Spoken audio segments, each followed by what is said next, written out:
이것은 방송이 아니라 잡담입니다.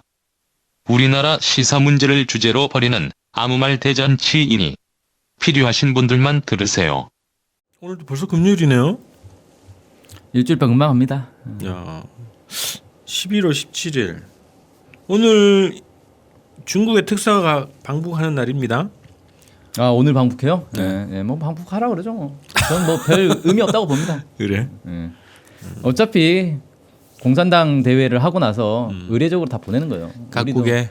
우리도 문재인 대통령 취임하고 각국에 보냈잖아요. 그런 거랑 비슷한 거죠. 거기도 공산당 대회가 일종의 대선하고 비슷한 거니까. 별 의미가 없을 거다. 예. 나 의미를 찾고 싶은데. 뭐 아니 있긴 있겠죠. 별 의미가 없다. 그래서 오늘 간 거에 대해서는 다음 주에 뭐 의미가 좀 있으면 네. 얘기를 좀 해보는 걸로 하고요. 어제 약간 조정이 아니라 약간 더 좀 자세하게 한번 정리를 하고 넘어가야 될 것 같은 게 트럼프의 중대 발표가 거품이었다는 것이 드러났지만 국제 사기 아니에요? 국제 사기 이거 이 정도면?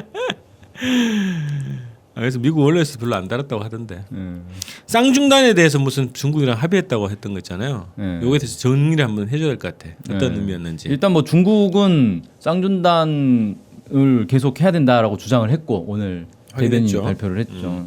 그래서 뭐야 지금 미국이 그럼 또 트럼프가 거짓말한 거냐 뭐 이렇게 되는데 제가 볼 때는 트럼프 얘기를 약간 그 오해해서 들은 것 같기도 하고 딱 분위기상 그거잖아요. 트럼프는 중국은 먼저 쌍중단을 해야 된다. 쌍중단이 북핵 문제 해법이다라고 얘기를 했고 트럼프는 거기에 대해서 우린 그거 아니라고 생각한다라고 했고 그럼 누가 맞는지 결정을 하자.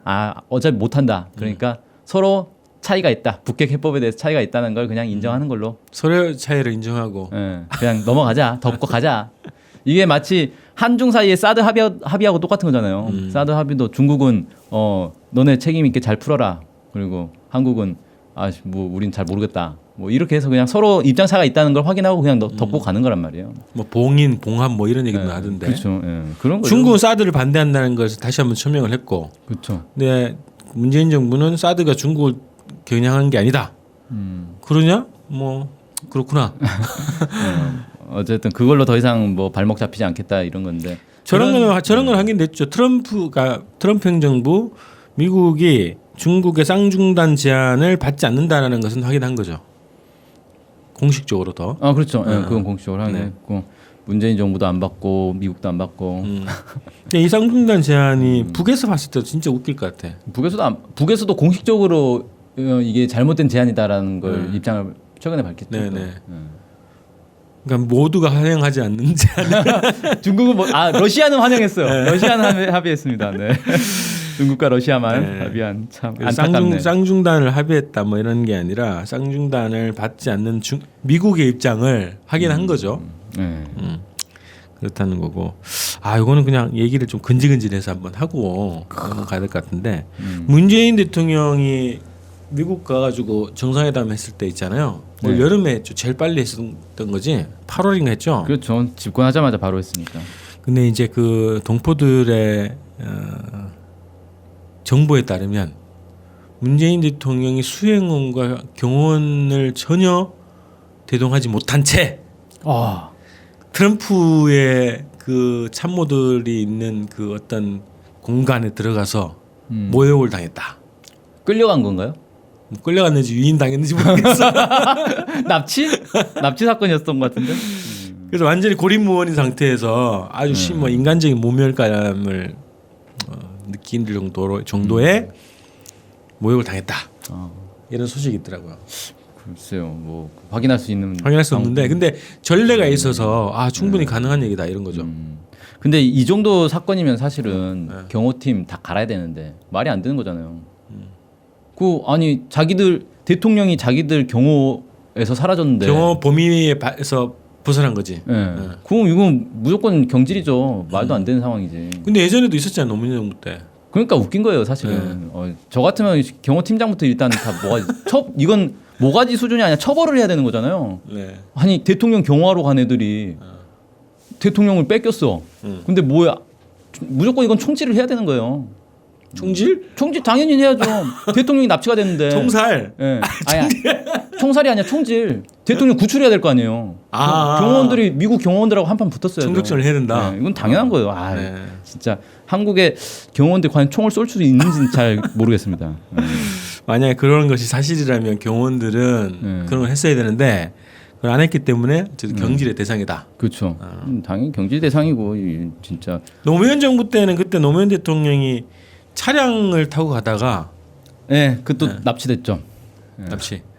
그게 뭐지요? 뭐 무슨 메모리얼 파크인가 뭐 네. 아무튼 그 현충원 비슷한 그런 공원이 있었어요. 전몰 장군 네. 장병들. 거기를 이제 가는데 노무현 대통령이 탄 차가 지나가고 난 다음에 그 뒤에 경호 차량들이 쭈룩 따라가는데 미국 경찰이 그걸 막아가지고 못 가게 막아버렸다는 거예요. 대호를 끊어버렸지. 네, 대우를 중간에 끊어버렸어요. 꼬리를 잘라버리니까 노무현 대통령 차만 그냥 계속 간 거죠. 가서 도착해서 딱 내려서 보니까 아무도 안 따라. 수행원 다 어디 갔지? 이런 상황이 돼버린 거죠. 경호원이 보통 그 차에 타지 않나? 경호원이 그러니까 저도 그게 참 이해가 안 되는데 어쨌든 그래서 비상, 그지? 네. 비상 때리고 멈춰. 그리고 미국 경찰이 가지 말란다고 그걸 안 가요? 뭐 유치원생이야? 가지 말라면 안 가고 밀어붙여야지. 가라면 가고 경호원들이 무조건 총 쏴서 그냥 경찰 죽여버리고 가버렸어야죠. 이거 말이 안 되는 거죠. 맞아. 그래서 노무현 정부 대통령도 그런 치욕 혹은 위급한 상황이잖아요. 위기 상황을 겪었는데 문재인 대통령도 그런 걸 겪었다라는 소문이 있는 거고 정보라고 뭐 들었는데 확인이 좀 더 필요하긴 하겠지만 어쨌든 그런 상황이 실제로 발생이 됐다면 이거는 대형 사건이다. 그렇죠. 근데 참 밝히긴 어렵고 네. 안 되겠네. 자, 오늘의 본 주제는 국정원입니다. 본 주제 아니었어요 지금까지? 항상 이런 맛배기. 국정원장이 뭐 야 이건 진짜 특기할 만한 상황 아니에요? 2명이 동시에 구속됐어요 국정원장이. 이런 경우는 없죠. 네. 이게 두 정권이니까 지금 전임 정권뿐만 아니라 전전 정권까지 그치, 네. 다 포괄해서 그리고 그런 건데 원래는 3명이 구속됐어야 되는데 1명은 또 구속이 안 됐어요. 불발이야. 세 근데- 명이 안정적이지. 네. 그리고 정말 황당한 거는 그 누가 구속이 안 된 거죠? 이병호? 이병호. 네. 이병기가 구속됐고 이병호가 구속이 안 됐군요. 이병호가 제일 나이가 제일 많을 걸. 77세인가 그럴 거. 두 분이 형제인가? 왜 이름이 비슷하네?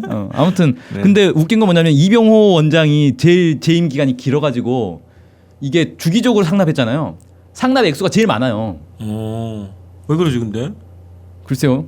나이가 많으니까 잘 풀어서 그런가? 노인 예우 차원에서. 이거는 저기 박정희래. 박근혜가 직접 돈을 달라고 해서 줬다 이런 식으로 네. 진술했다더만요. 아니 그 남전 원장이 그렇게 얘기했는데 남재준이가. 그래? 예. 청와대가 달라고 해서 청와대 돈인가 이게? 그리고 줬다는 거예요. 아니 개인적으로 무슨 개인적인 용도로 썼다 이렇게 얘기한 것 같아. 이병호는. 근데 액수가 제일 많은데 불구속되는 건 결국 나이밖에 없는데.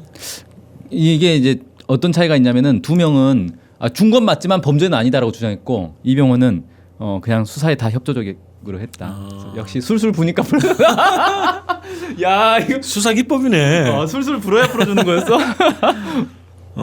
어쨌든 이게 이례적인 사건이네요. 근데 국정원 어제도 얘기했는데 국정원 돈은 공금이잖아. 그렇죠. 국가 돈이죠. 국가 돈을 가지고 상납의 개념이 되냐는 거지. 그게 좀 이상하죠? 근데 어쨌든 원래 예산이 정해져 있는 거고 그 예산 목적이 정해져 있는 거잖아요. 이 목적으로 돈을 써라라고. 네. 근데 그 목적에 맞지 않게 돈을 쓰면 그건 유용이죠. 예산 유용이죠. 예산 공금. 유형이지. 공금 유용인 거죠. 공금 유형인데 그게 상납, 뇌물 이런 개념이 성립하냐? 난 그건 잘 모르겠더라고. 그럼 뭐죠? 징수인가요? 징수. 국가 기관들끼리 서로 세금을 징수. 불법 용도 변경 뭐 이런 건가? 용도 변경. 근데 이게 핵심은 뇌물은 빙산의 일각이라는 거지. 그럼요. 본질은 그게 아니라는 거죠. 뇌물 아니에요?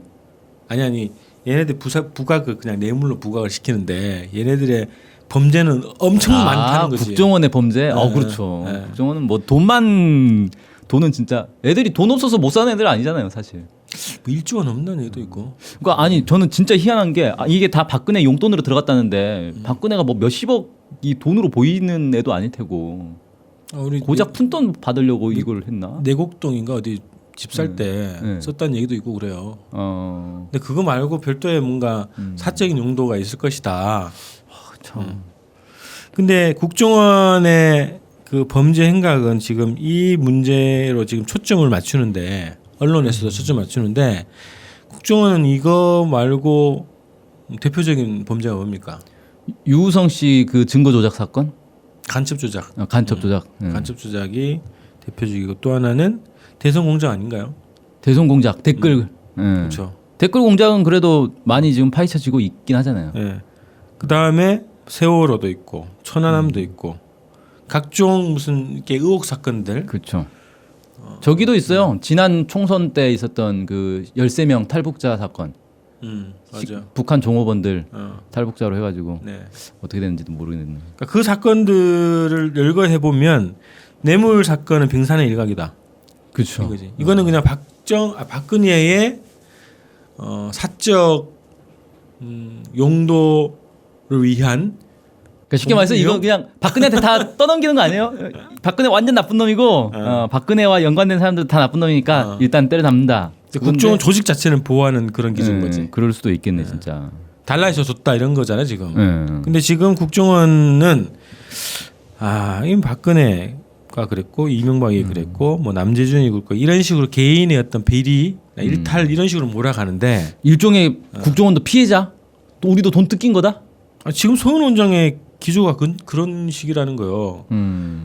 직원들은 정말 열심히 사는고 애국적이고 그 북한의 어떤 도발에 맞서서 맞서서 열심히 싸우는데 정치인들이 정권이 정치를 활용했다 이런 입장이라는 거예요. 삼성하고 거의 비슷하네요.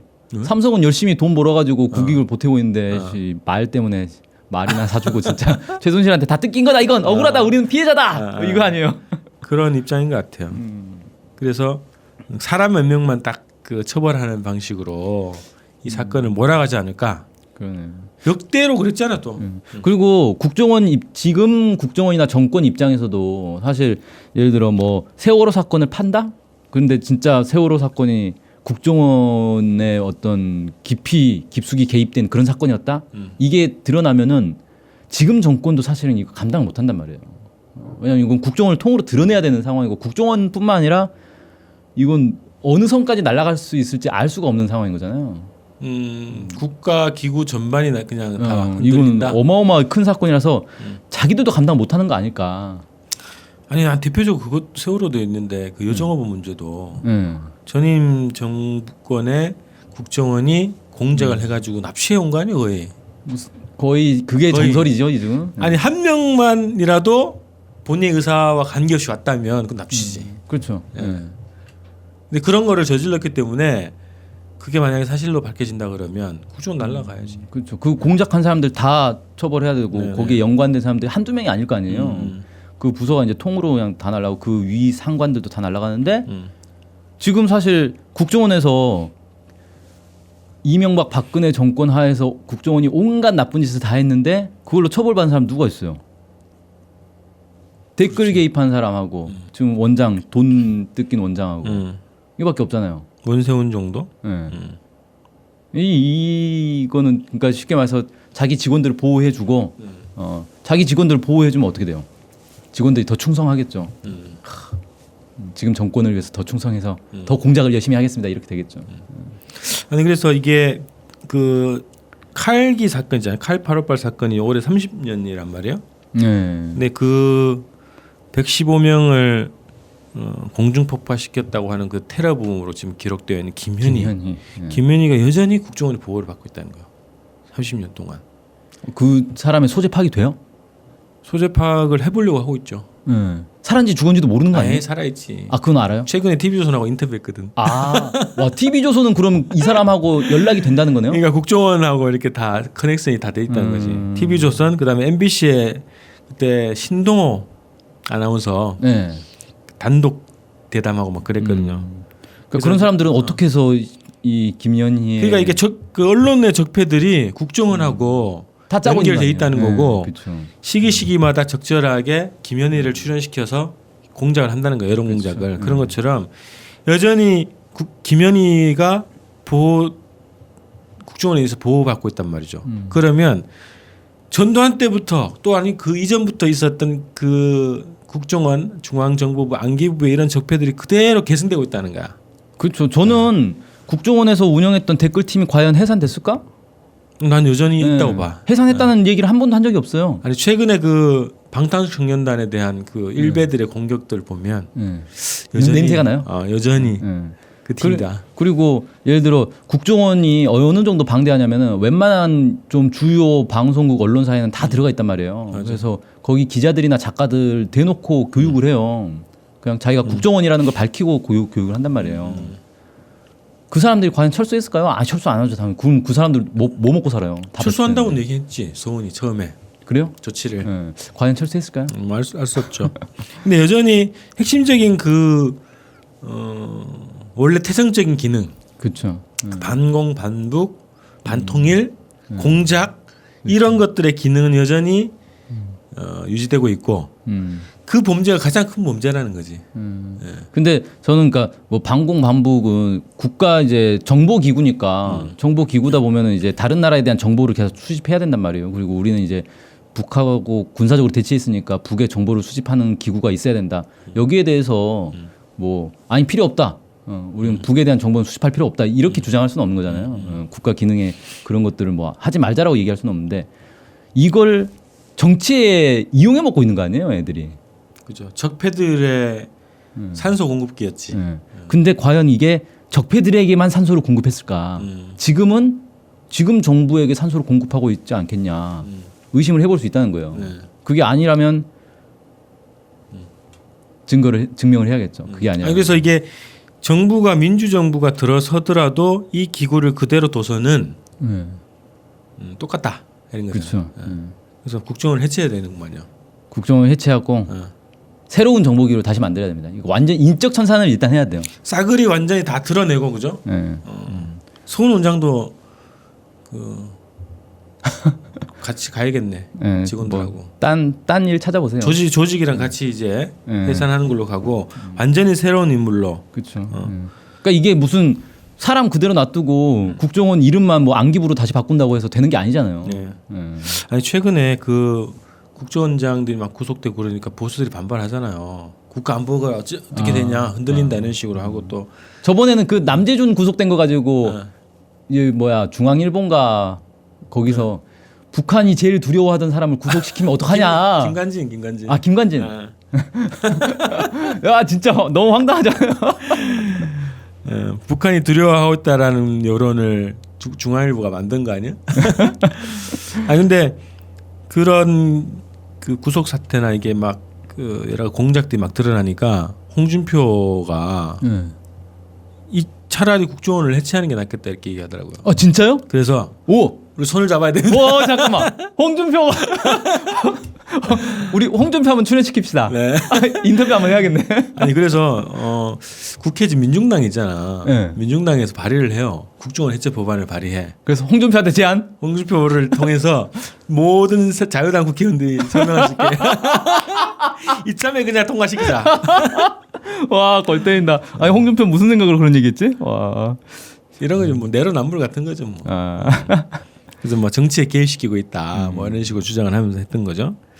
그래서 홍준표 대표가 오랜만에 뭐 할 말을 한 거예요. 이 새 정부 들어서 유일하게 국정원 해체를 주겠다. 정신. 홍준표 만세 해야 되는 거야 우리? 아 이거 진짜 자존심 상하는데. 뭐 그러나 다음 주에는 홍준표를 까는 방송을 해야 되는가. 자, 그래서 아니 우리 뭐 정의당도 있으니까 우선 공동으로 민중당하고 발의해서 국정원 해체 법안을 발의합시다. 그래, 네.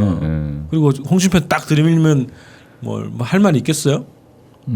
그래서 이참에 국정원은 해체돼야 된다 무조건. 거기에 뭐 소은 원장이 아니라 그 누가 가더라도 지금 상태에서는 그 본태를 벗어날 수가 없다. 그렇죠. 이런 거죠. 자, 국정원 해체하라는 주장으로 오늘 방송을 마무리합시다.